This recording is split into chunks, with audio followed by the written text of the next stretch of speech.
দুৰৱস্থাৰ বাবে মই আনৰ ঘৰত থাকি পঢ়া শুনা কৰি মাৰ সপোনবোৰ পূৰ কৰিম বুলি প্ৰতিজ্ঞা লৈছোঁ। নিজকে সুধিছোঁ অৰ্থ জীৱনত বিচাৰিছোঁ নিজকে সুধিছোঁ অৰ্থ জীৱনত বিচাৰিছোঁ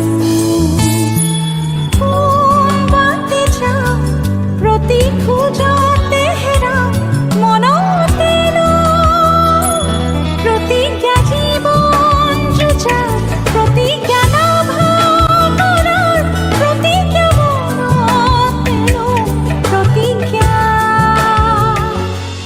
তৰা সোনকালে বাচনবোৰ আৰু বাথৰুমত থকা কাপোৰখিনি ধুই আন।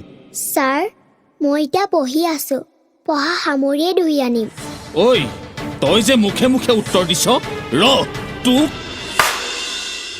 প্ৰতিজ্ঞা নতুন দিনৰ প্ৰতিজ্ঞা ৰূপান্তৰৰ প্ৰতিজ্ঞা মনতে প্ৰতিজ্ঞা।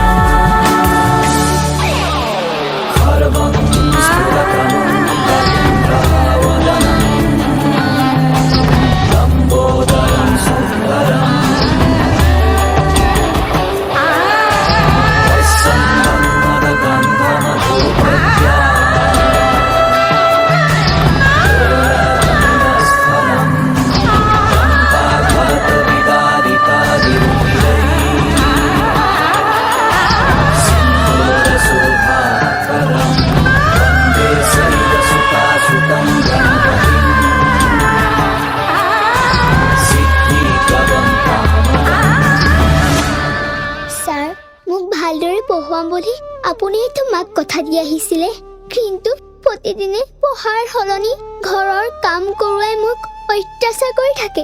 আপোনাৰ এই অত্যাচাৰৰ কথা মই আজি সকলোকে কৈ দিম। ঐ, কি কৈছ? মোৰ অত্যাচাৰৰ কথা সকলোকে কবি? ৰ, তাৰ আগতে মই তোৰ আজি ব্যৱস্থা কৰিম। তোৰ মুখত এচিড ঢালি সমাজত মুখ উলিয়াব নোৱাৰা কৰিম।